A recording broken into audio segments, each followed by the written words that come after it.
शुरुआत करते हैं आज के सेशन की, आज के इस दिन की। और स्वागत करती हूँ आप सभी का अपने आज के सेशन में, उन सब का भी जो मुझे यूट्यूब पर देख रहे हैं और उनका भी जो मेरे साथ लाइव जुड़े हुए हैं।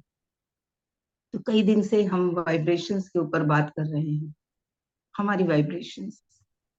तो आज उसी श्रृंखला में थोड़ा सा और आगे बढ़ेंगे, बात करेंगे प्रार्थनाओं की, क्योंकि हम लोग कई बार कंफ्यूज हो जाते हैं।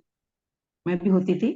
धीरे धीरे गुरु मिले और गुरु ने प्रार्थना की शक्ति समझाई, तो जाके वो चीजें थोड़ी क्लियर हुई और अब डाउट नहीं होता। तो वही क्लैरिटी जो मुझ तक आई वो मैं आप तक ट्रांसफर करने की कोशिश कर रही हूँ आज। हम ज्यादातर समझते हैं कि प्रार्थनाएं वो होती हैं जब हम अपने आराध्य के, ईश्वर की किसी स्वरूप के, किसी मूर्ति के सामने या मंदिर में बैठ के या बड़े दुखी होने पर जो हम कुछ मांगते हैं, कुछ रिक्वेस्ट करते हैं ईश्वर से, वो हमारी प्रार्थनाएं हो जाती हैं। अधिकतर लोगों का यही मानना है कि हमने दिया जलाया और हम बैठे और हमने आरती की है, उस वक्त हमने कुछ बोला है, वो हमारी प्रार्थना है। हमने प्रार्थना तो की थी सुबह, हम तो रोज सुबह प्रार्थना करते हैं, हम तो मंदिर में जाते हैं तो भी प्रार्थना करते हैं। पर उसके अलावा जो पूरा दिन हम प्रार्थनाएं करते हैं, अननोइंगली प्रार्थनाएं करते हैं, वो प्रार्थनाएं भी ईश्वर तक पहुंच रही होती हैं। वो कौन सी प्रार्थनाएं होती हैं? भावनाएं जाती हैं, शब्द नहीं जाते। शब्द हम सब लोगों को भी कहाँ याद रहते हैं? शब्द वो याद रहते हैं जिनके पीछे हमारी कोई भावना आ जाती है। किसी ने बड़े प्रेम वाली भावना से हमारे लिए बोला कुछ, वो हमें याद रहेंगे। किसी ने कुछ बहुत ज्यादा हर्टिंग कर दिया तो हमें याद रहेंगे। उसके अलावा हम सारे शब्द भूल जाते हैं। आप देखना, अ, आपकी बातचीत हो रही होगी किसी इंसान के साथ, 15-20 मिनट, 1 घंटा आपने उससे बात की होगी, लेकिन बातें सिर्फ वही याद रहेंगी जिन बातों से आपकी कोई भावना कनेक्ट हुई होगी या उसने बहुत भावना से वो बात कही होगी। बाकी शब्द याद ही नहीं रहेंगे। लेकिन वो सेंटेंस जो किसी ने आपकी दिल से तारीफ में कहे हों या आपको, आपका दिल बहुत बुरी तरह से दुखा दिया हो, दोनों ही शब्द आपको वर्षों तक याद रहेंगे। बहुत सारी ऐसी चीजें जो हमें 10 साल 20 साल तक याद रहती हैं, या जरा सा सोचें तो हम वर्ड टू वर्ड वो बोल देते हैं, उसने ना ऐसे बोला था मुझे, मुझे आज भी याद है, उसने मुझसे ऐसे कहा था, मैं भूली नहीं हूँ, उसने मुझे ऐसे कहा। वो बस वहीं पर शब्द याद रहते हैं। क्यों याद रहते हैं? क्योंकि वहां पर कोई भावना कनेक्ट हो गई। तो हमारे भी शब्द ईश्वर तक जो पहुंच रहे होते हैं, वो वही पहुंचते हैं जिनमें हमारी भावनाएं चली जाती हैं। अब जब हमें प्रार्थना करनी सिखाई जाती है, जब हम एक छोटे से बच्चे थे, स्कूल में जाते थे और हमें प्रार्थना करनी सिखाई जाती थी, उस कंडीशन में क्या होता था, हमने सिर्फ वो रट ली थी। बहुत सारे आरती हैं या ये है हनुमान चालीसा हो गई, दुर्गा चालीसा हो गई, बहुत सारी ऐसी चीजें जो हमने रट ली हैं। गायत्री मंत्र को ही ले लो, गायत्री मंत्र का लोग 101 बार, 1001 बार जाप कर रहे हैं। उसके जो भाव हैं वो अगर एक बार हमारे मन में आ जाए तो वो प्रार्थना एक ही बार में ईश्वर तक पहुंच जाएगी। हम पूरे दिन ओम भूर्भुवः स्वः तत्सवितुर्वरेण्यं भर्गो देवस्य धीमहि धियो यो न प्रचोदयात् करते रहें, लेकिन मन में, हाँ, शक्ति उसकी उसकी ऊर्जा जरूर क्रिएट होगी।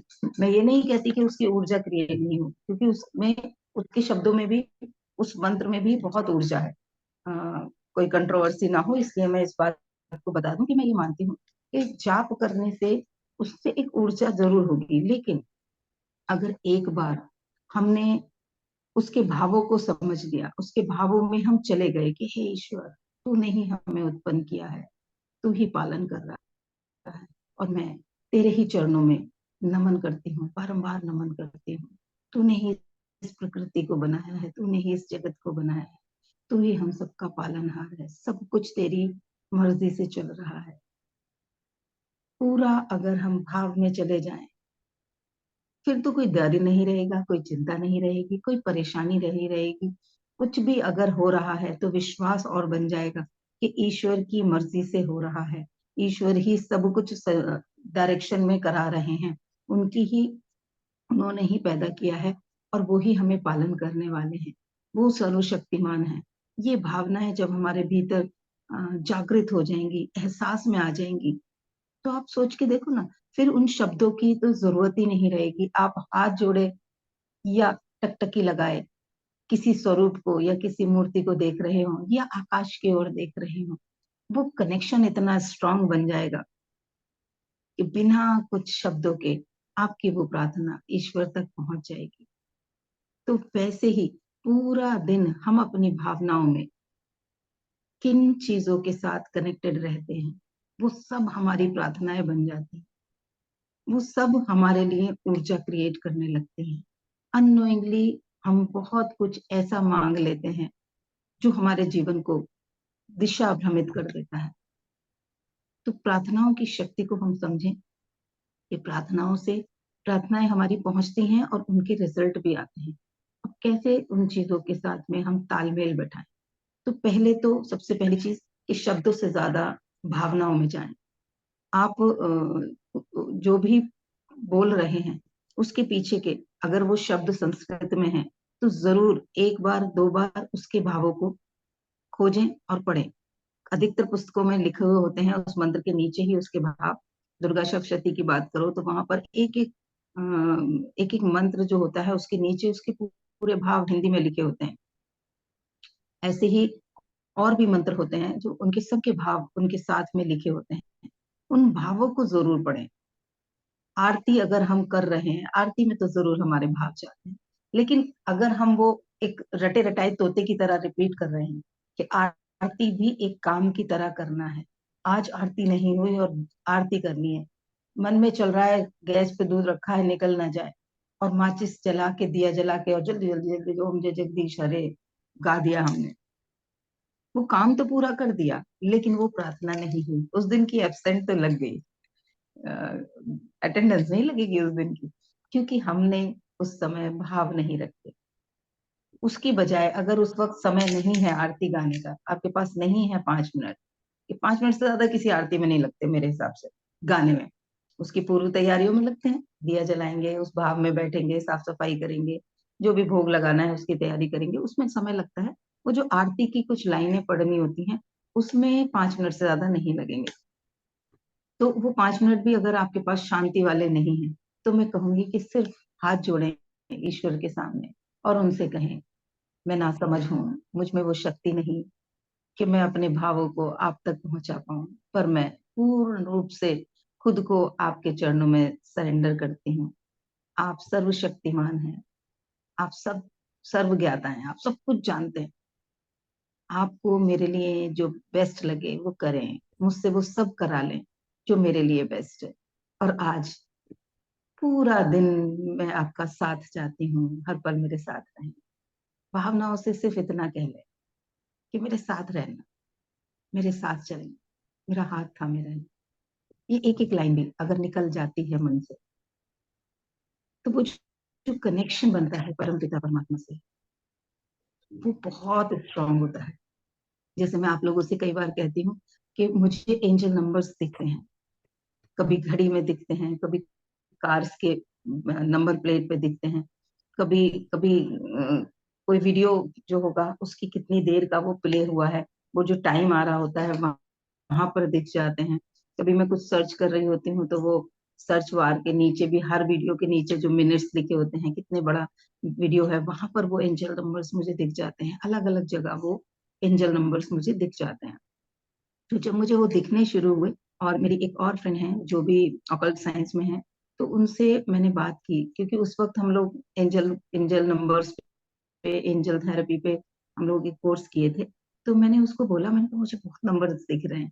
तो कहने लगी तू डिकोड कैसे करती है, उनका मैसेज कैसे तुझे मिलता है, क्योंकि सारे नंबर्स का याद नहीं था कि भाई 1 से रिलेटेड नंबर दिखते हैं तो क्या होता है, 2 से दिखते हैं तो क्या होता है, 3 वाले दिखते हैं तो क्या होता है, मैसेज क्या होता है उनका, वो तुम्हें तुझे समझ नहीं आएगा तो कैसे देखती है। तो मैंने उसको बोला कि मुझे सिर्फ जब मैं उनको याद करती हूँ कि एंजल्स कहाँ हो आप, या आज मुझे दिखे नहीं, या सडनली मैं किसी परेशानी में होती हूँ और मुझे वो नंबर दिख रहे हैं, यानी कि मैं उन्हें कॉल नहीं कर रही, वो उल्टा मुझे कॉल कर रहे हैं, वो अपनी प्रेजेंस की प्रूफ दे रहे हैं। और अगर वो मेरे आसपास हैं, वो मुझे सपोर्ट करने के लिए मेरे आसपास आ गए हैं, तो फिर मुझे किस उनके मैसेजेस समझ में आए या ना आए, वो अब सब संभालने वाले हैं ना।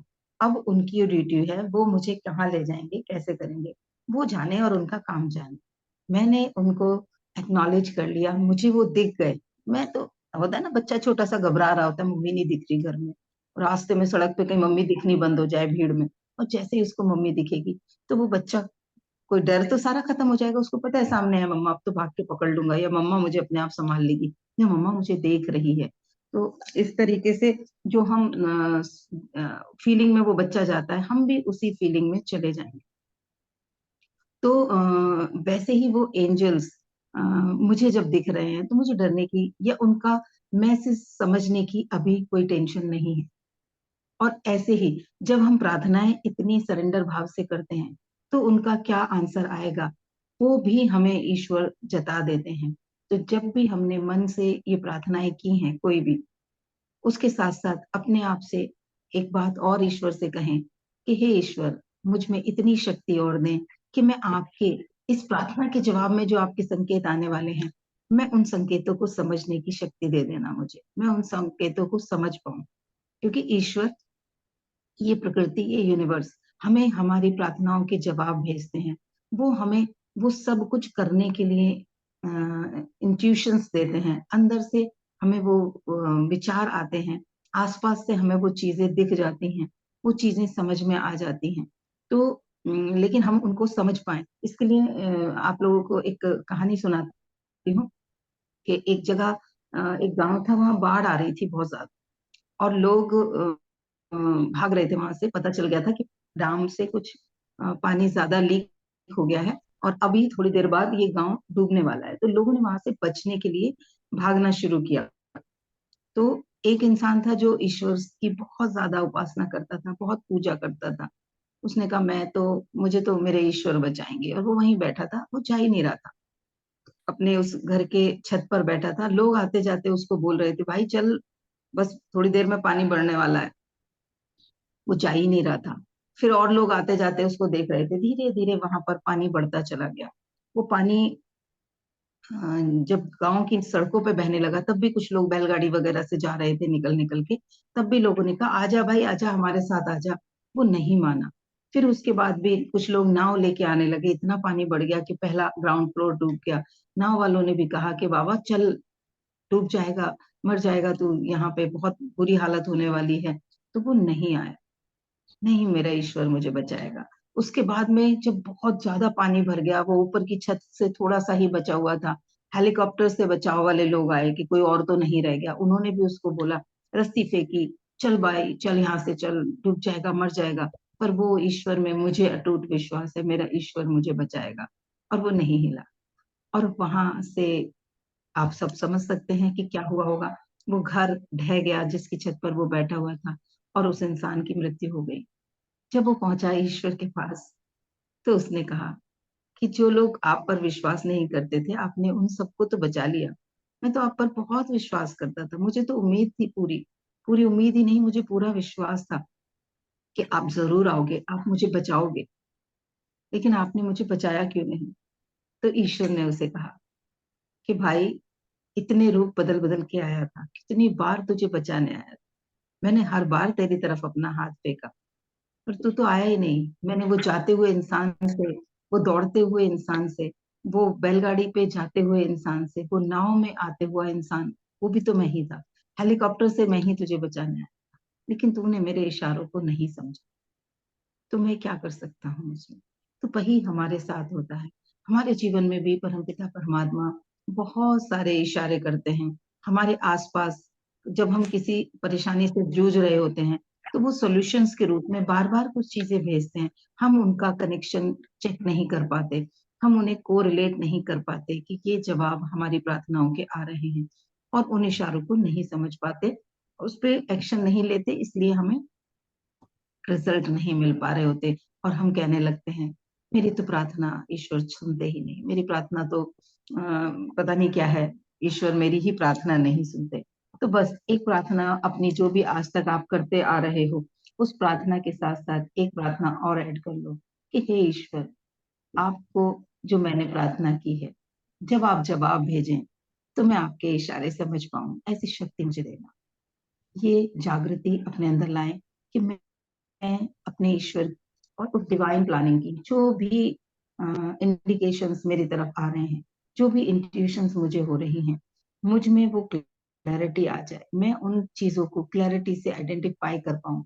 मेरे अंदर वो क्षमता जागृत हो रही है, मैं उतनी पावरफुल हो रही हूँ कि मेरा कनेक्शन ईश्वर से बहुत स्ट्रांग होता जा रहा है। उनके कहे हुए हर इशारे को हम समझने लगे हैं, जिससे हमारा रिश्ता बहुत बहुत क्लोज वाला होता है। एक सेकंड, किसी का म्यूट हो रखा है, अनम्यूट हो रखा है, मैं जरा म्यूट करूँ। शायद उमा जी आपका हो रखा है, चलो मैंने कर दिया।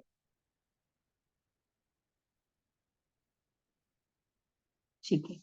तो हम उन इशारों को समझ नहीं पा रहे होते पूरे दिन। तो जब हम ये प्रार्थनाएं करेंगे और सजगता रखेंगे, रोज प्रार्थना करेंगे, तो रोज हमारे अंदर ये सजगता भी आएगी कि ईश्वर के इशारे हो रहे हैं, ईश्वर मुझे बता रहे हैं। और जब हम कॉन्शियस होंगे तो हमें समझ में भी आएंगे। आपने देखा होगा ना, दो दोस्त होते हैं, वो आपस में इशारों इशारों में बात कर लेते हैं। हमारे कॉलेज में, मतलब आपको थोड़ा सा आउट ऑफ द वे जाके है, लेकिन उसको एग्जाम्पल की तरह बता रही हूँ। दो टीचर्स थी, और एक ग्राउंड फ्लोर पे खड़ी होती थी, एक सेकंड फ्लोर की बालकनी में खड़ी होती थी, और वो इशारों में बातें कर लेते थे, क्या उनको बात करनी होती थी। और उनकी इस हैबिट की वजह से बच्चों ने उन्हें एक निक नेम दे रखा था। एक को माताजी बोलते थे और एक को पिताजी। ये माताजी पिताजी हैं दोनों। एक दूसरे की बातें इशारों में समझ जाते हैं।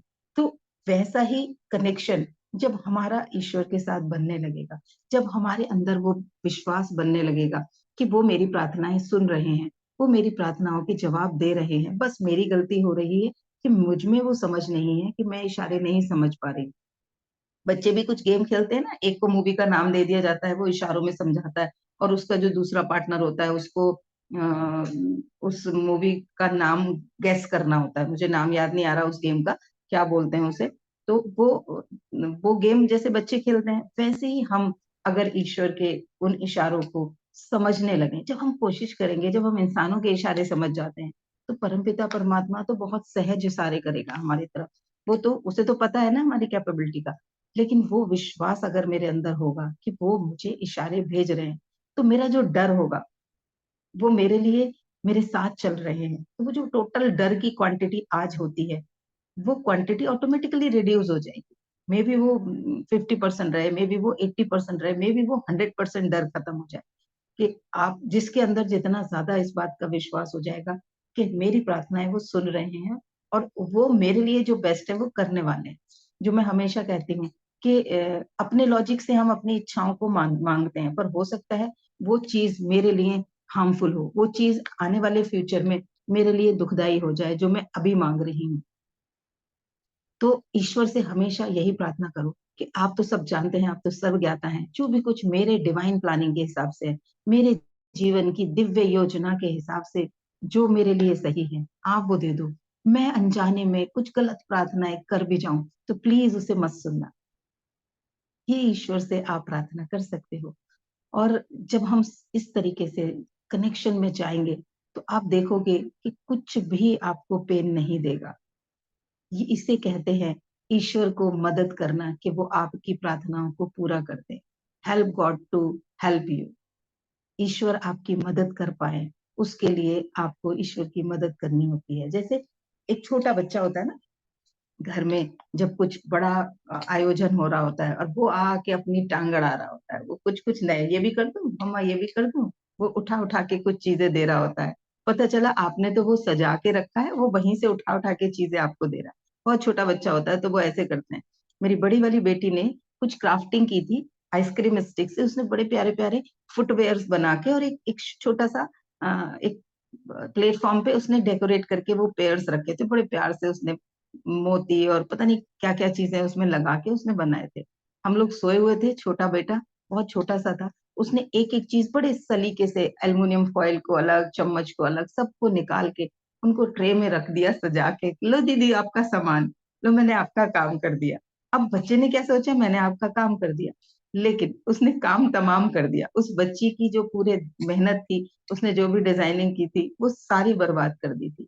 वही हम लोग करते हैं। हम ईश्वर की जो भी चीजें होती हैं, उस वक्त जब हम अपने अंदर की बड़बड़ को शुरू कर देते हैं, ये चाहिए, ये चाहिए, यही दे दो, बस इस समय तो ये हो जाए किसी तरीके से, बस यही हो जाए, यही कर दो, तो हम उनकी उस काम में हम उनको डिस्ट्रैक्ट कर रहे होते हैं, ऐसा मान सकते हैं। वो होते नहीं डिस्ट्रैक्ट, लेकिन हम उनको अपनी प्रार्थनाओं के बारे में कंफ्यूजिंग मैसेजेस दे रहे होते हैं। जैसे एक किसी होटल में जाओ आप, और बार बार आप अपने ऑर्डर्स ही बदलते रहो, कभी कहो ये चाहिए, कभी कहो ये चाहिए, तो आप 1 घंटे तक ऑर्डर्स ही देते रहोगे, वो बार बार कैंसिल होते रहेंगे, अंदर जाके बनने तक का ऑप्शन ही नहीं आएगा। तो वही इस ब्रह्मांड में, इस प्रकृति में, यूनिवर्स में होता है।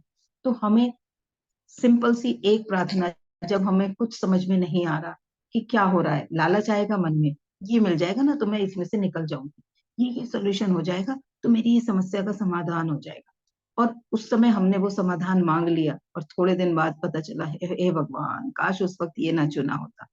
फिर हम भगवान को दोष देंगे, याद दिला देते, समझा देते।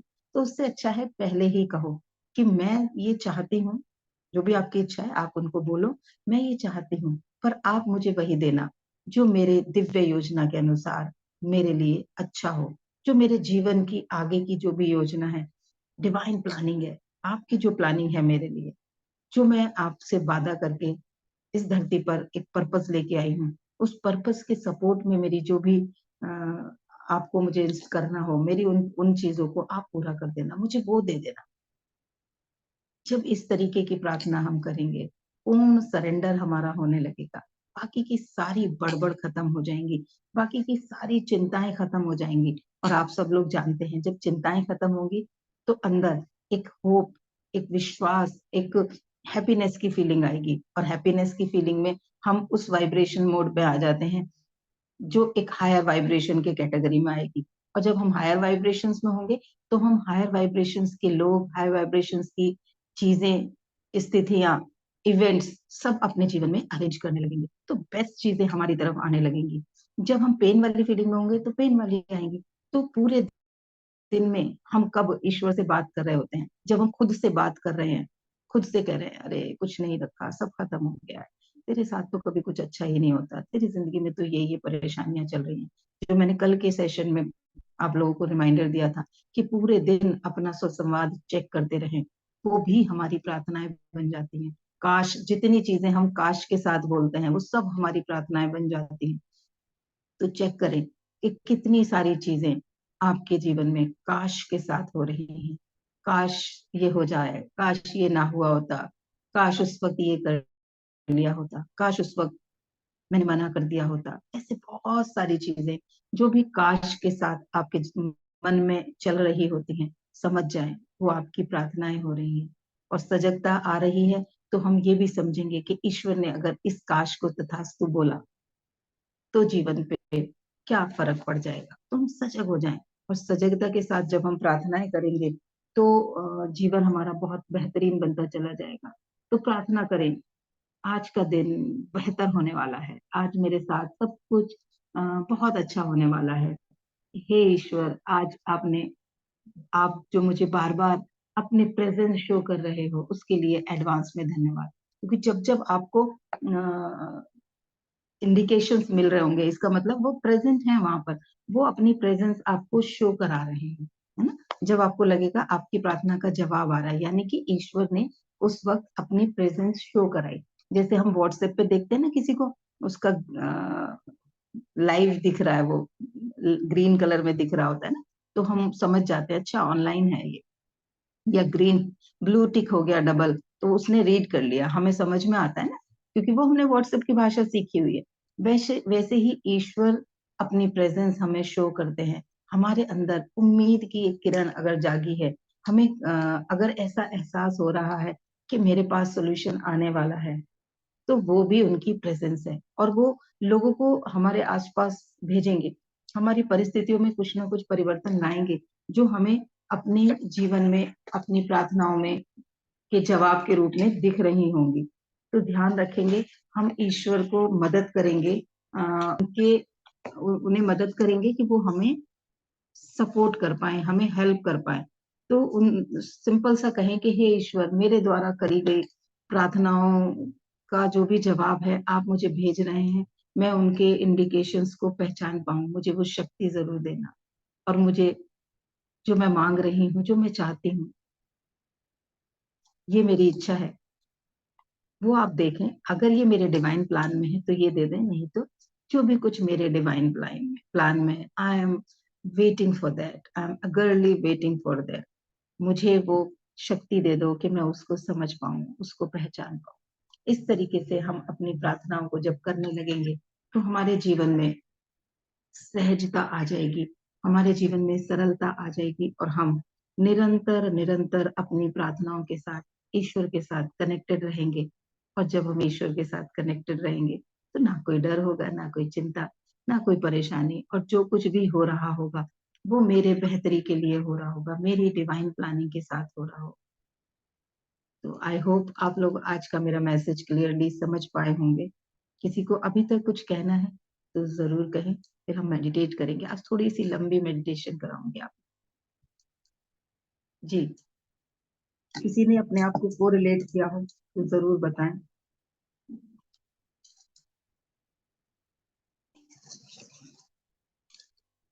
अनम्यूट करेंगे कोई? प्रेम लता जी झारखंड से आज हमारे साथ कोई नए जुड़े हैं, हम सब लोग उनका स्वागत करेंगे। जो भी पुराने लोग हैं जो रेगुलरली आ रहे हैं, हम सब मिलकर उनका स्वागत करेंगे। प्रेमलता जी, स्वागत है आपका हमारे इस परिवार में, हमारे इस कम्युनिटी में। यस, मैं भी आपका स्वागत करती हूँ प्रेमलता जी। आपको यहाँ बहुत अच्छा लगेगा और आप यहाँ पर हमेशा इसी तरह आते रहिए। हमें आपकी प्रेजेंस का बहुत जरूरत है। हम सब लोग मिलकर इस जागृति को और आगे बढ़ाने वाले। हाँ जी। झारखंड से लिखा हुआ है प्रेमलता जी का, रांची से है वो, हमारे उनका जो नाम आ रहा है रांची से है। बढ़िया, चलिए, मोर पावर टू प्रेमलता जी। ईश्वर उन तक और ज्यादा अपना प्रेम पहुंचाए। चलिए। हेलो हाँ जी, जी, गुड मॉर्निंग। गुड मॉर्निंग ज्योति जी, आपने जो एंजल नंबर बताया ना, उसका प्रूफ बताती हूँ। मेरे साथ जो कल हुआ, जी। एक मैसेज की वजह से ना मैं थोड़ा परेशान थी कि मतलब कुछ किसी के बारे में कुछ पता नहीं चल रहा था कि मतलब कुछ भी ना, व्हाट्सएप पे कुछ पता चल रहा था कि ठीक है या नहीं है, ये समझ नहीं आ रहा था, ना फोन मिल रहा था। तो मुझे हम्म। कल continuous back to back 3 angel number दिखे। हम्म। एक का मैंने स्क्रीनशॉट भी डाला था, पूरे मन के अंदर पक्का विश्वास करके कि शाम तक मुझे पता चल जाएगा कि वो इंसान ठीक है या नहीं। हम्म। ठीक 1:11 पे मैसेज आया, तो मुझे पक्का प्रूफ हम्म। हो गया कि एंजल नंबर काम करते हैं। अगर आप उन पे ट्रस्ट करके रखे ना, तो वो काम करते हैं। हम्म। मतलब मैंने हर जितनी बार भी वो नंबर देखी ना, मैंने यही सोचा कि किसी तरीके से पता चल जाए बस कि ठीक है या नहीं है। तो वो ठीक एक हम्म। बज के ग्यारह मिनट पे वो मैसेज आया। तो सारे नंबर बढ़िया। वही थे। तो बहुत मुझे बहुत अच्छा लगा, क्योंकि ये नंबर काम करते हैं अगर आप ट्रस्ट करके करेंगे। जी। जी, 100%। अच्छा, अभी जब तक आप लोगों ने बहुत डीपली, मैं उसके लिए भी कोशिश करूंगी जल्दी उसका एक सेशन, एक सीरीज में बन पाएगा, क्योंकि एक दिन के सेशन में वो नहीं समझा पाऊंगी। तो अगर कभी भी दिखते हैं तो आप इतना कर सकते हो, जैसे कोई स्पेशल नंबर दिखा आपको, 373 दिख गया, या 333 दिख गया, या 3:33 पे दिख गया आपको, या 111 दिख गया, आप गूगल कर सकते हो, एंजल नंबर डालो, angel number this, meaning of angel number of this, ऐसे करके डालोगे तो आपको कुछ ना कुछ मैसेज मिलेगा, और उस समय की आपकी जो मनस्थिति होगी आप उससे उसे कोरिलेट कर पाओगे, आपके लिए कोई ना कोई मैसेज जरूर होगा वहां पर, आप वो देख पाओगे। अगर कुछ भी नहीं समझ में आता तो सिंपल सा यही कि एंजल्स मेरे साथ हैं। अब मुझे जो भी अंदर उठा पटक चल रही है, जो भी अंदर कुछ बेचैनी चल रही है, कुछ डाउट चल रहे हैं, कुछ डिसीजन नहीं ले पा रहे हो, तो खुश हो जाओ कि वो मेरे को गाइड करने वाले हैं, मेरे पास गाइडेंस आने वाली है, मेरे पास और क्लैरिटी आने वाली है। तो इस तरीके से हम सरेंडर कर सकते हैं। और सरेंडर करने से क्या होता है कि जब हम सरेंडर नहीं कर रहे होते तो बहुत कुछ सवाल, ऐसे वैसे कैसे करेंगे, ये गड़बड़ तो नहीं हो जाएगी, वो गड़बड़ तो नहीं हो जाएगी, अंदर ना वो बक बक बक बक चलनी शुरू हो जाती है। और उस बक बक में जो शोर होता है, उसमें एक्चुअल आवाज जो हमारे अंतरात्मा से, जो हमारे भीतर ईश्वर है, वो जो हमें बता रहे होते हैं, वो हम नहीं सुन पाते, क्योंकि ये ऊपर वाले मन की जो बकवास चल रही होती है ना, वो ज्यादा लाउड हो जाती है। लेकिन जब हमने विश्वास कर लिया किसी एंजल नंबर को देखकर, या अपनी प्रार्थनाओं पर विश्वास कर लिया, तो ये बकबक आप देखोगे ये शांत हो जाएगी, या बहुत लाइट रह जाएगी। मे भी कई बार वो बिल्कुल ही बंद हो जाएगी। जब आप उसकी रेगुलर प्रैक्टिस करोगे ना, तो वो बिल्कुल बंद हो जाएगी, बुरी से बुरी परिस्थिति में भी बंद हो जाएगी। मैंने बहुत ज्यादा उसको अनुभव किया है। और जैसा कि मैं हमेशा कहती हूँ कि जितना बड़ा पाठ पढ़ोगे उसका टेस्ट उतना ही बड़ा होगा। तो मैं इन सब चीजों को सीख रही हूँ, तो मेरे जीवन में वो टेस्टिंग भी चलती रहती है कि मुझे वो विषम परिस्थितियों में भी क्या मैं उसको यूज कर पा रही हूँ क्या। तो मुझे उन टेस्टिंग से भी प्रेम हो रहा होता है, मुझे लगता होता है हाँ हाँ, फिर चेक कर रहे हो, कर लो, कोई बात नहीं। तो जो भी परेशानी आ रही होती है, मुझे उससे ये होता है कि आज इसमें टेस्टिंग हो गई, पास हो गई, तो प्रमोट हो जाऊंगी, और बड़ा कुछ, और कुछ ऐसा जो मैं और ज्यादा परमपिता परमात्मा से कनेक्टेड फील करूंगी, वो मुझ तक अब आने वाला है। वो हैप्पीनेस आती है तो वो पेन खत्म हो जाता है, फिर उसमें से मैं बड़ी सहजता से निकल पाती हूँ। ईश्वर के इशारे भी समझ आ जाते हैं। और मैंने कई बार वो आपके साथ कहानी भी शेयर की है ना, जो मैं कहीं डायरेक्ट सेलिंग इंडस्ट्री के लिए मुझे जाना था, और मैंने रात में प्रार्थना की थी। वो आप लोगों ने, अधिकतर लोगों ने जो रेगुलर जुड़े हुए हैं मुझसे सुना था। सुबह में मुझे उसका जवाब भी मिला था और मैंने उस पर एक्शन लिया। ऐसे ही बहुत सारे मेरे पास एग्जाम्पल्स हैं कि मैंने उन चीजों के लिए प्रार्थना की, और मुझे इशारे मिले। हॉस्पिटल लेके जाना था जनवरी में ही हस्बैंड को। उस वक्त हम सब लोग कंफ्यूज हो रहे थे कि कहाँ पे लेके जाएं, किस हॉस्पिटल में उनको लेके जाएं। अधिकतर लोग एलोपैथी के लिए ही सजेस्ट कर रहे थे, घर वाले भी, बच्चों को भी लग रहा था कि मम्मा कोई बात नहीं, एक बार करा लेते हैं। लेकिन मैंने रात में प्रार्थना करी और मैं सोई। सुबह मुझे मैंने उसके लिए क्लियरिटी मांगी थी, और वो क्लैरिटी मुझे मिली, और मैं वापस उनको हिम्स हॉस्पिटल लेके गई। तो वो उससे बेस्ट सोल्यूशन मिला। वरना बाद में फिर क्या होता है, हमें लगता है हाय काश हम उस वक्त ये कर लिए होते, काश उस वक्त ये बात आई तो थी मेरे दिमाग में, पर मैंने इसको इग्नोर कर दिया।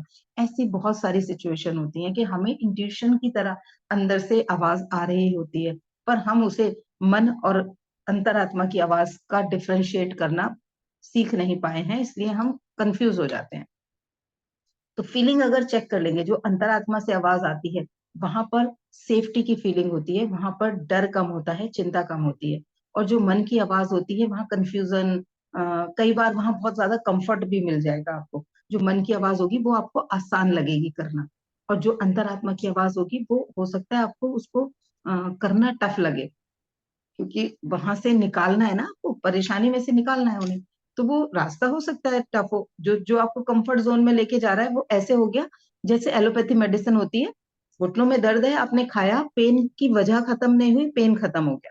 आपको क्या लगा, हाँ बड़ी अच्छी दवाई है, एक गोली खाई थी आराम पड़ गया। दर्द की वजह वैसी की वैसी बनी हुई है। लेकिन प्रार्थनाएं भी अगर वैसे ही जवाब दे रही हैं कि वजह बनी रहे और हमें कंफर्ट जोन में ले आए, तो उसका क्या फायदा, वो फिर उभरेगी, हम बार बार उस दर्द को थोड़ा थोड़ा किश्तों में बर्दाश्त करते रहेंगे। लेकिन अगर वो थोड़ी सी अनकंफर्ट लग रही है, थोड़ा सा इम्प्लीमेंट करने में टफ लग रही है, तो वो अंतरात्मा की आवाज होगी। सिक्योरिटी उसमें ज्यादा होगी, ये आप देखोगे कि उसमें आपको सिक्योरिटी ज्यादा होगी। डर की भावनाएं उसमें कम लग रही होंगी, वो अंतरात्मा की आवाज होगी।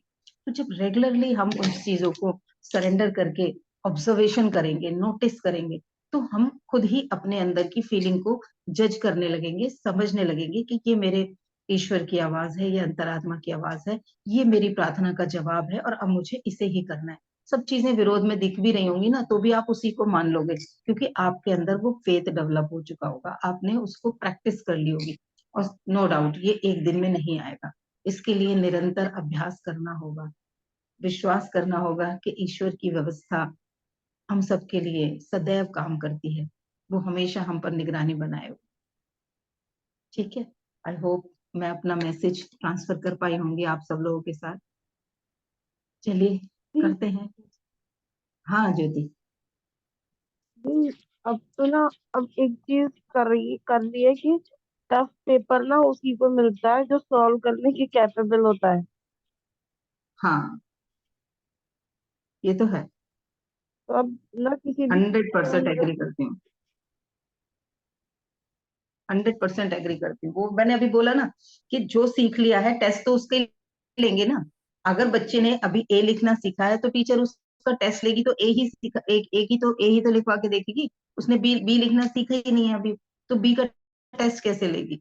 अब वो ए बी सी लिख लिया उसने, तो 3 का टेस्ट लेगी। जो ए लिखने वाला बच्चा है उसको कैसे लगेगा, अरे बाप रे 3 चीजें याद रखनी पड़ेंगी, अरे कैसे सीखेंगे, कैसे याद रख पाएंगे? जिसने पूरी अल्फाबेट सीख ली है, गिनती सीख ली, उस बच्चे की जगह अगर एक छोटे बच्चे को आप दिखाओगे जिसको एबीसीडी ही सिखानी है, उसको आप बोलोगे ना कि भाई ये किताब पढ़नी है, इससे मोटी मोटी किताबें आप दिखा दोगे, ये सब पढ़नी पड़ेंगी तुझे, वो बैग बैग फेंक के भाग जाएगा। लेकिन जिस ऐसे ही आप देखो ना, डॉक्टर्स, इंजीनियर्स और सीए सब कितनी कितनी, एडवोकेट, कितनी मोटी मोटी बुक्स, वो एक दिन वो ए सीखा होगा ना उन्होंने। तो वैसे ही हम जब अपने इस डिवाइन जर्नी में आगे बढ़ रहे होते हैं, अपने जीवन में आगे बढ़ रहे होते हैं, हमारे साथ भी जितनी हमारी समझ बढ़ती जाती है, टेस्टिंग होती है, अगर हम उन पर विश्वास करके और उसे अपनी दिव्य योजना का हिस्सा मान के उस टेस्ट को सहजता से निकल जाएंगे, तो रिजल्ट अच्छा आएगा और हम अपग्रेड हो जाएंगे, नए क्लास में चले जाएंगे, प्रमोट हो जाएंगे दूसरी क्लास में, और और कुछ नया सीखने का ऑप्शन आ जाएगा हमारे साथ, है ना?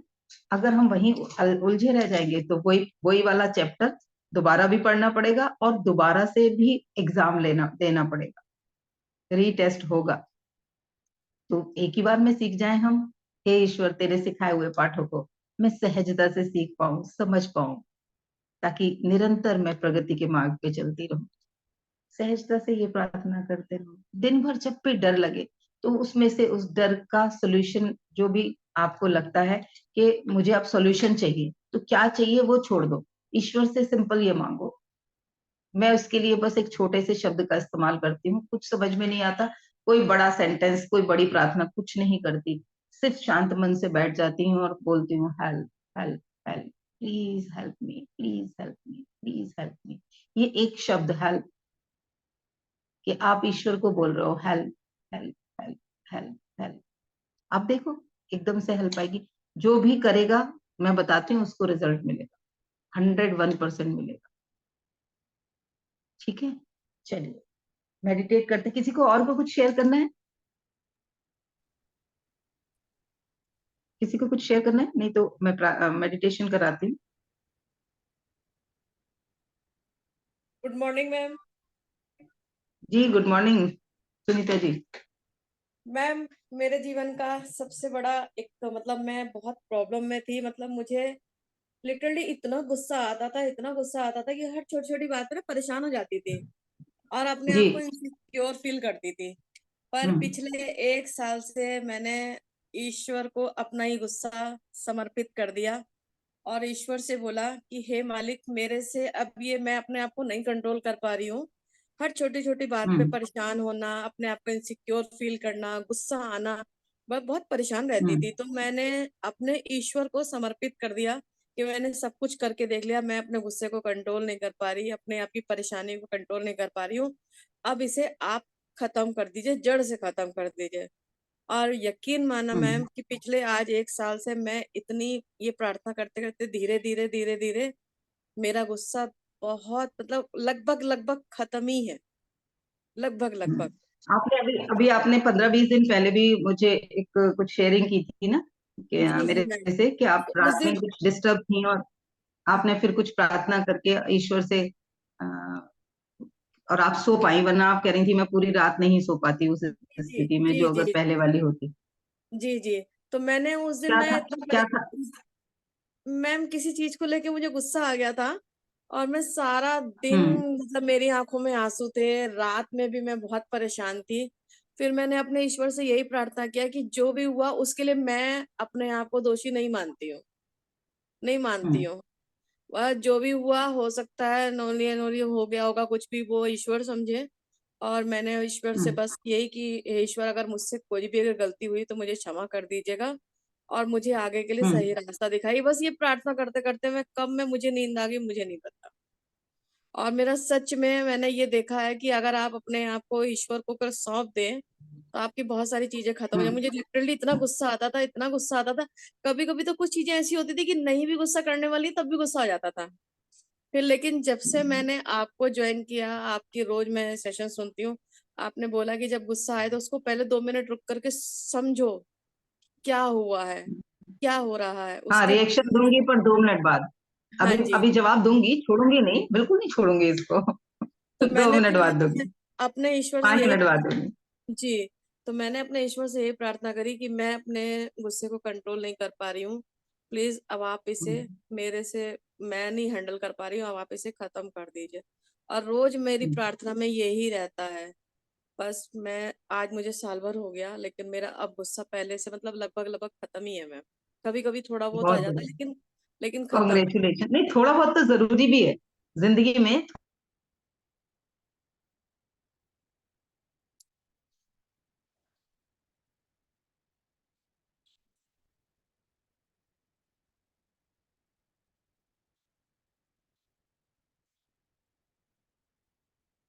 हेलो।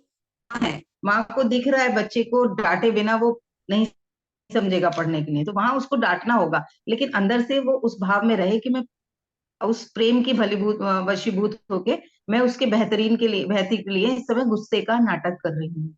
उसको हाँ खुद को क्लियर होना चाहिए। कल नहीं तो मैम क्या की, होता है, हम पेन में आ जाते हैं। मेरा बच्चा ऐसे कैसे कर सकता है, सुनता ही नहीं है, समझता ही नहीं है, समझा समझा के थक गई। मेरे अंदर की अशांति जो है वो इतना शोर मचाएगी कि थोड़ी देर बाद कोई और चाहिए जो मुझे संभाले। मेरे को मेरी माँ आए वो मुझे संभाले, है ना, ईश्वर आए यानी कि वो मुझे संभाले। तो उससे अच्छा अंदर क्लैरिटी रहे कि अभी मैं ये रोल करने जा रही हूँ। इस समय मेरा जो ये रोल है इसमें मुझे ये डायलॉग गुस्से में बोलना है। जैसे एक्टर है वो कोई उस दर्द को फील थोड़ी करता है, वो बोल देता है, बस उसको वो पेन दिखाना है, उसको वो गुस्सा दिखाना है, और एक्शन होने के बाद बोलेगा, कट हो तो नॉर्मल होता है। तो हम भी वैसे ही कर पाए, मजा आ जाता है फिर अंदर से शांति, क्योंकि वो वहीं पे कट हो जाता है। जैसे डायरेक्टर कट बोलता है वैसे ही हमारे अंदर से वो पेन वाला जो सीक्वेंस अगर चल नहीं चली है, अंदर से क्लैरिटी है, तो वो कट हो जाएगा। आप दूसरे ही पल कुछ और काम कर रहे होगे, बिल्कुल शांत और प्रेम भाव में। जी मैम। ठीक है तो मैं फिर ये इसीलिए फिर मैंने जब मेरा गुस्सा काफी कंट्रोल हो गया तो मैंने अपने ईश्वर को जी। थैंक्स भी बोला और साथ ही साथ ये भी प्रार्थना करी कि ये कंट्रोल तो हो गया पर इसे जड़ से खत्म कर दीजिए। तो मेरे ऊपर चलिए, देखा है कि उस प्रार्थना का असर हुआ है। होगा, 100% होगा, नो डाउट। मतलब मुझे तो इत्तू सा भी डाउट नहीं है। जब हम दिल से प्रार्थना करेंगे, भावनाओं के साथ प्रार्थना करेंगे, शब्दों के अलावा हमारी भावनाएं भी होंगी, तो हमें उसके रिजल्ट आएंगे ही आएंगे। और डेली थैंक्स प्रेमलता भी जी, आज आप बोलती हूँ। पहले। इस हाँ, प्रार्थना के लिए मैं डेली ईश्वर को थैंक्स भी बोलती हूँ कि कंट्रोल तो हुआ है। बढ़िया बढ़िया। हाँ, अगर आप उसको रिकॉग्नाइज करते रहेंगे ना, एक्नॉलेज करते रहेंगे, तो और ज्यादा आपको उसमें परिवर्तन दिखेगा। नोटिस ही नहीं कर रहे कि कुछ चेंज आ रहे हैं, तो वो दिखेगा ही नहीं, पहले क्या थे और अब क्या हुए हैं, वो नोटिस तो करना हो। मैम परसों परसों गुस्सा करने का नाटक किया था लेकिन साथ साथ ईश्वर को सॉरी भी बोल दिया था कि मैं नाटक कर रही हूँ। हाँ मैं दिल से गुस्सा नहीं हो रही थी लेकिन ईश्वर को साथ साथ सॉरी भी बोल दिया था कि मैं नाटक कर रही हूँ, सिर्फ गुस्सा नहीं हो रही हूँ। लेकिन हाँ। हंसी भी आ रही थी चलो। इस बात पे, अभी भी आ रही है। बढ़िया बढ़िया बढ़िया। ओके, थैंक अब यू देखो मैम। कितना अंतर है, पहले गुस्सा आता था तो दुख की फीलिंग आ रही होती थी, आज गुस्सा आने के बाद आप हंस रहे हो, उस वक्त भी हंस रहे थे और आज भी हंस रहे हो, तो ये तो बहुत बड़ा अचीवमेंट है ना। Thank you ma'am, thank you. चलिए, God bless you, God bless you. चले हम मेडिटेशन करेंगे। उससे पहले प्रेमलता जी, आज आप पहली बार आए हो, कुछ कहना चाहोगे? अभी पूरा सेशन आपने अटेंड किया है, कुछ दो शब्द अपने अगर आप बोलना चाहें तो मैं स्वागत करती हूँ आपका।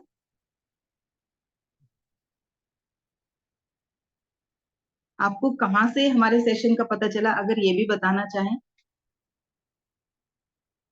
ताकि मैं आपको अगले सेशन का भी रिमाइंडर दे पाऊं, सिर्फ इसलिए मैं जानना चाहती हूँ। अनम्यूट कर सकते हैं, नहीं तो मैसेज में जवाब दे सकते हैं,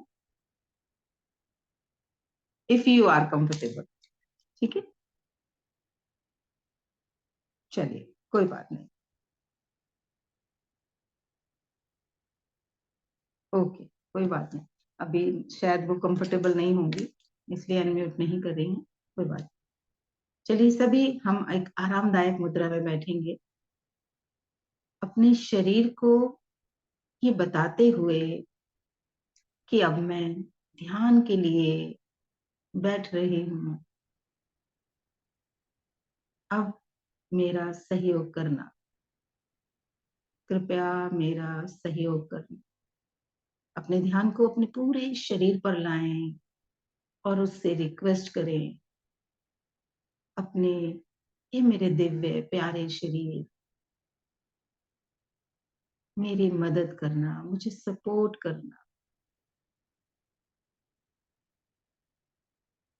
अब अपने ध्यान को अपनी आती जाती श्वासों की तरफ लेकर जाएं। हर आती सांस ऑक्सीजन के साथ सारे ईश्वरीय गुण एक्टिवेट कर रही है। हमारे भीतर के सभी ईश्वरीय गुण, ममता, प्रेम, आनंद, साहस, रचनात्मकता, भरपूरता, सहजता, सरलता, वो एक्टिवेट हो रही हैं। और हर जाती सांस कार्बन डाइऑक्साइड के साथ भीतर से सभी नकारात्मक लक्षण जैसे ईर्ष्या, नफरत, द्वेष, गुस्सा, चिड़चिड़ाहट, झुंझलाहट, होपलेसनेस, हेल्पलेसनेस, अभाव, सब बाहर लेकर जा रही है, विलीन कर रही है। हर सांस भीतर से मोर पावरफुल बना रही है।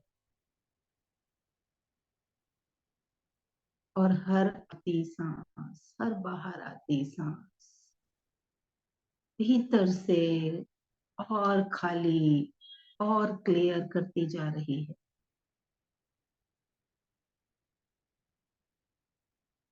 आप अपने ध्यान को अपने सर के ऊपर लेकर जाएं। विजुलाइज करें एक वाइट लाइट का बड़ा सा झरना सर के ऊपर बरस रहा है।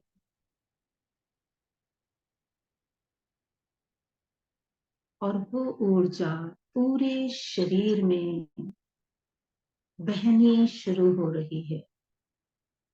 सर के भीतर एक एक कोशिका, एक एक नस नाड़ी उस डिवाइन एनर्जी से, ईश्वरीय ऊर्जा से एनर्जाइज हो रही है, एक्टिवेट हो रही है, रीजेनरेट हो रही है।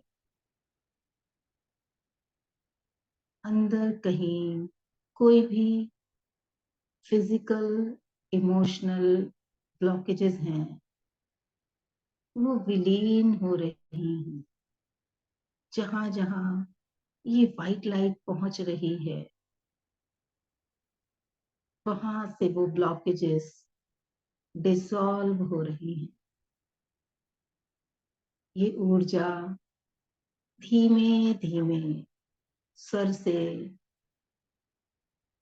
आंखें, गाल, मुंह के भीतर जीभ, मसूड़े, दांत, सर के भीतर की सभी नस नाड़ियां, हमारे चिक्स, चिन, सभी को एनर्जाइज कर रही है। और वो रिलैक्स हो रहे हैं।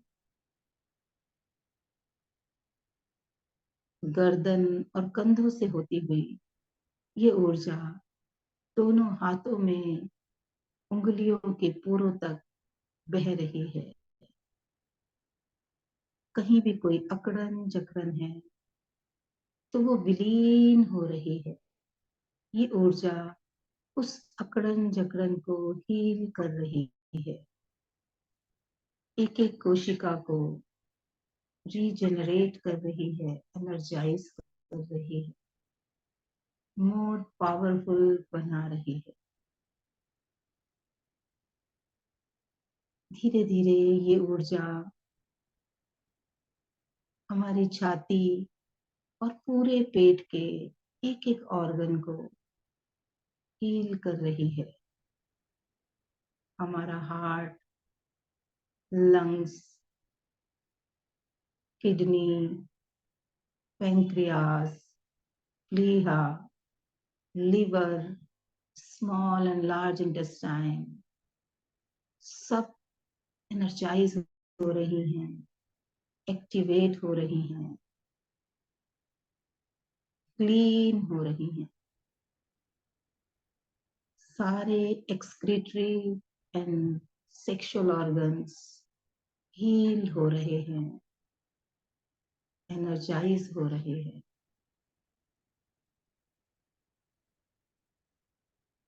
पूरी पीठ, रीढ़ की एक एक वर्टिब्रा, हर वर्टिब्रा तक ये ऊर्जा पहुंच रही है।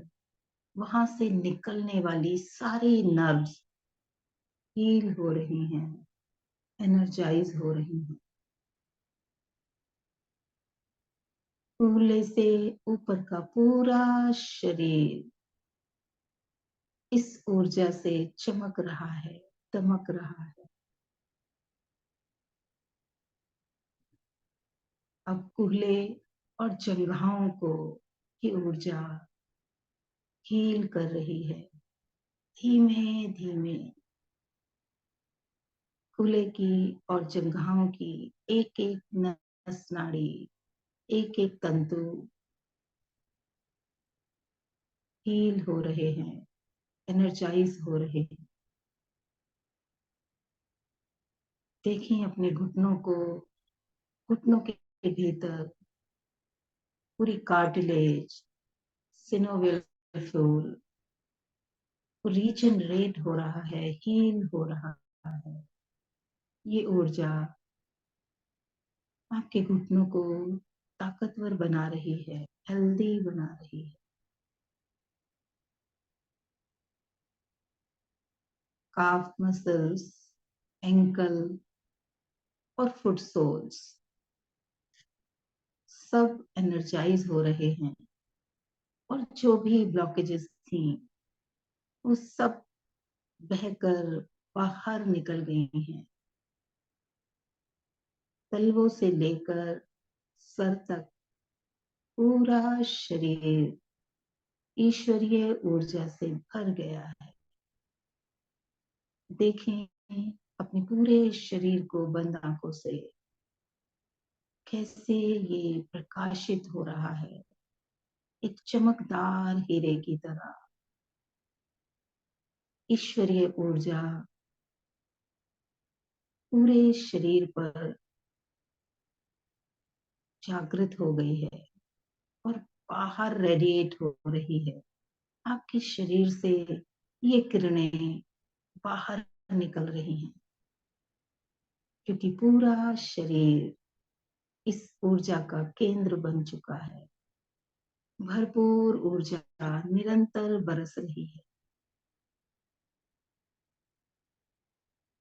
विजुलाइज करें ये ऊर्जा आपके चारों ओर एक बड़ा सा बलून बना रही है, एक विशाल बलून, जिस बलून के अंदर आप हैं। देखें खुद को, ये बलून ईश्वरीय ऊर्जा का बलून है। बाहर से आने वाली सारी नकारात्मकता इस बलून से टकराकर वापस जा रही है, और सकारात्मक ऊर्जा, सकारात्मक भावनाएं, सकारात्मक विचार चारों दिशाओं से आप तक पहुंच रहे हैं। अंदर से उमड़ने वाले सारे नकारात्मक विचारों को ये बलून आपसे खींचकर बाहर फेंक रहा है। जो भी नकारात्मक विचार हैं वो इजीली, एफर्टलेसली आपको छोड़कर जा रहे हैं।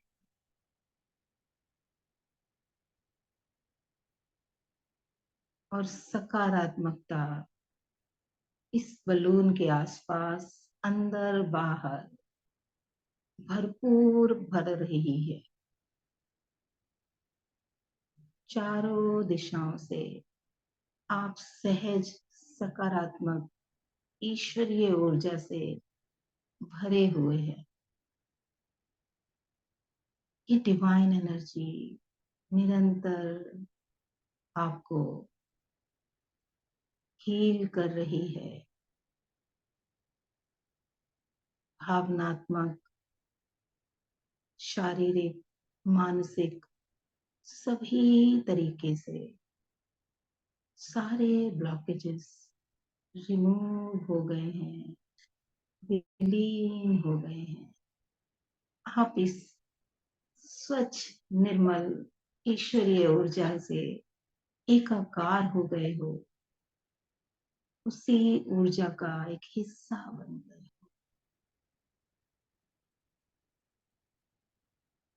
जैसे सफेद तस्वीर के ऊपर सफेद ही बैकग्राउंड और सफेद ही रोशनी हो, वो अदृश्य हो जाता है। वैसे ही ये ऊर्जा और आप एक हो रहे हो, एकाकार हो रहे हो। वो सभी पावर्स आपके भीतर भर गई हैं।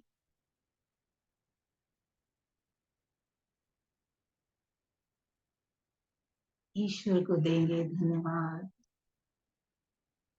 हे परमपिता परमात्मा, इतनी कृपा निरंतर मुझ पर बरसाने के लिए हे ईश्वर, आपको हृदय से कोटि कोटि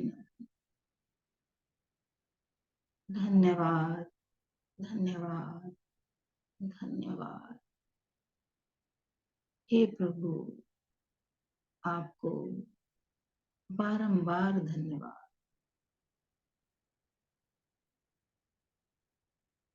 धन्यवाद, धन्यवाद, धन्यवाद।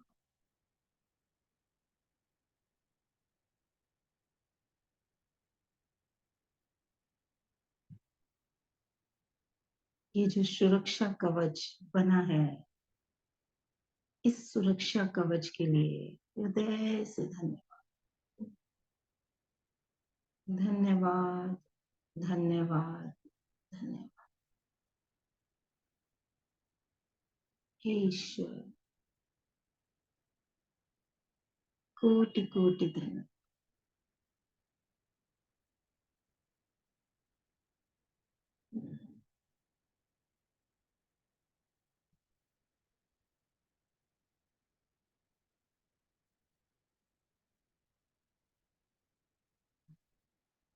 दोनों हाथों की हथेलियों को आपस में रब करें और इस ऊर्जा को सबसे पहले अपने सर के ऊपर, ईश्वरीय आशीष को अपने सर के ऊपर, अपने पूरे चेहरे पर और बाकी पूरे शरीर पर ट्रांसफर करें।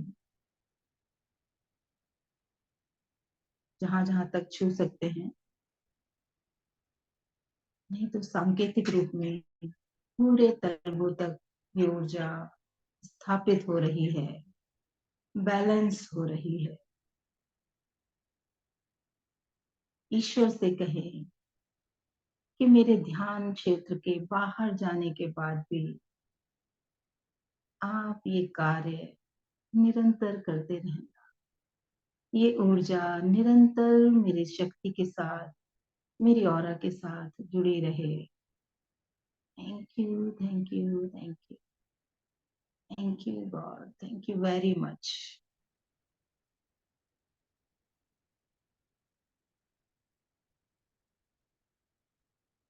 कोमलता से सभी आंखें खोलें और चेतना में आएंगे।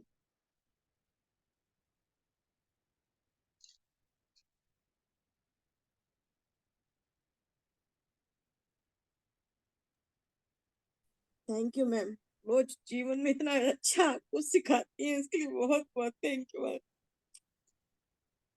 God bless you, God bless you. आपकी प्रार्थनाओं के जवाब ईश्वर पहुंचा रहे हैं, बस मैं एक जरिया बन रही हूँ। वो आप तक, आपने जो मांगा होगा ना, नोइंगली अननोइंगली, वो उसके जवाब आप तक पहुंचा रहे हैं। God bless you. कितना प्यार है उन्हें आप पे।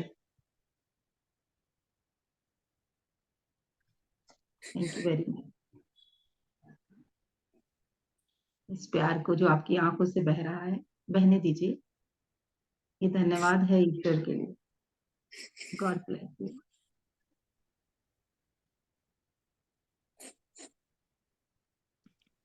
Thank you ma'am. जितना जितना निकल जाएगा ना उतना ही हल्का महसूस होगा बहुत। बढ़िया बढ़िया।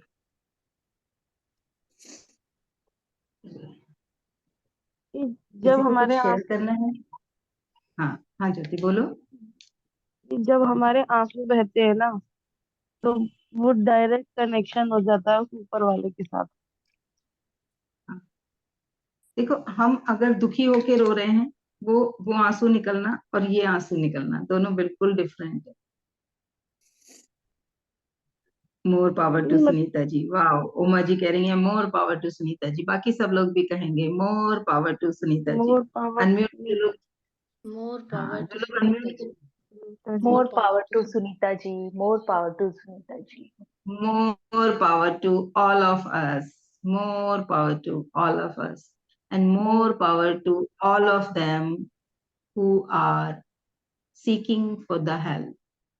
जो भी हमारे आसपास इस मदद की उम्मीद लगाए हैं, उन सब तक ये शक्ति पहुंचे। Thank you to all.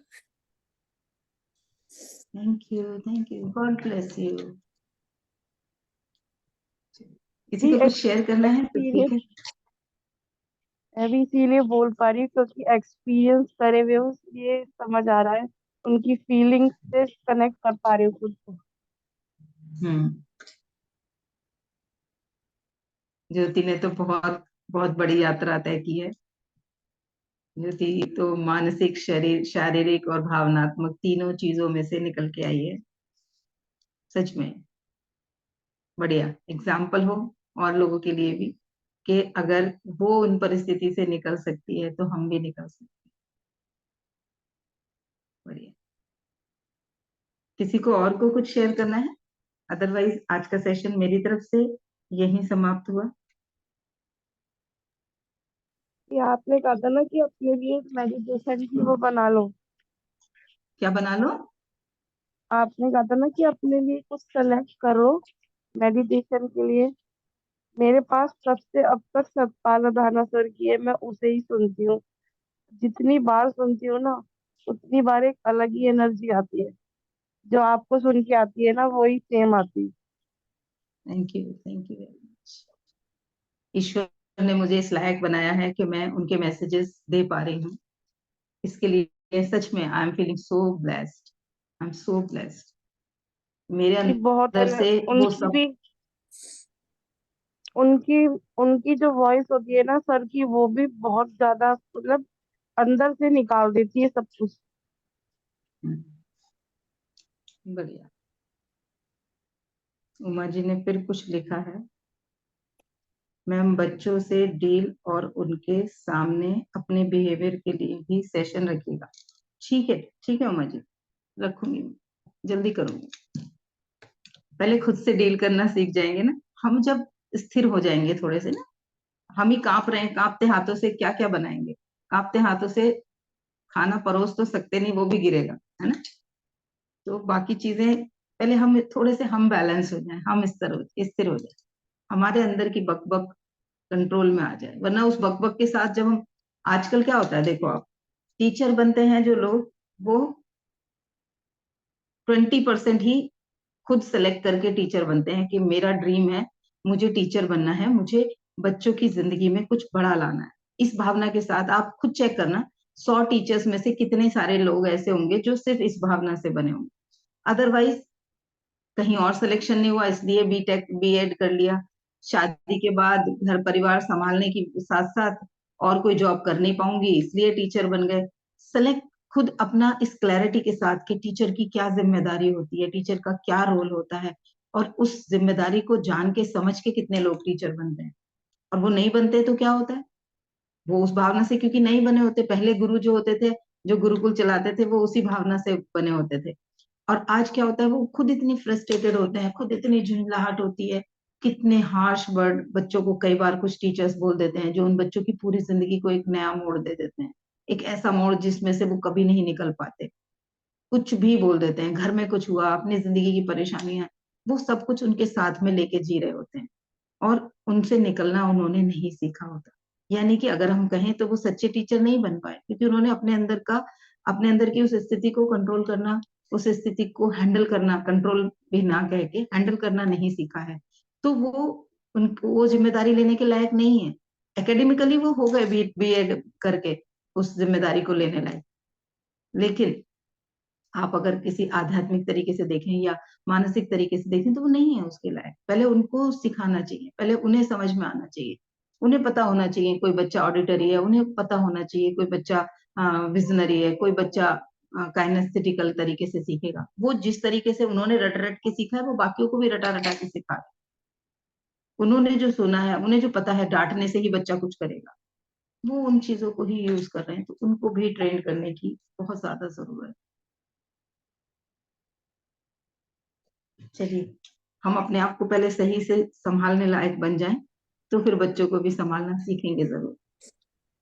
Thank you very much all of you. Premlata ji, आपको कहाँ से मिला, मुझे मेरा मैसेज जरूर बताइएगा ताकि इन फ्यूचर भी मैं आपको ये लिंक भेजती रहा करूं, इतना मैं आपसे चाहूंगी। आप मुझे जरूर मैसेज कर दीजिएगा। अनम्यूट कर सकते हैं तो अनम्यूट करके बता सकते हैं।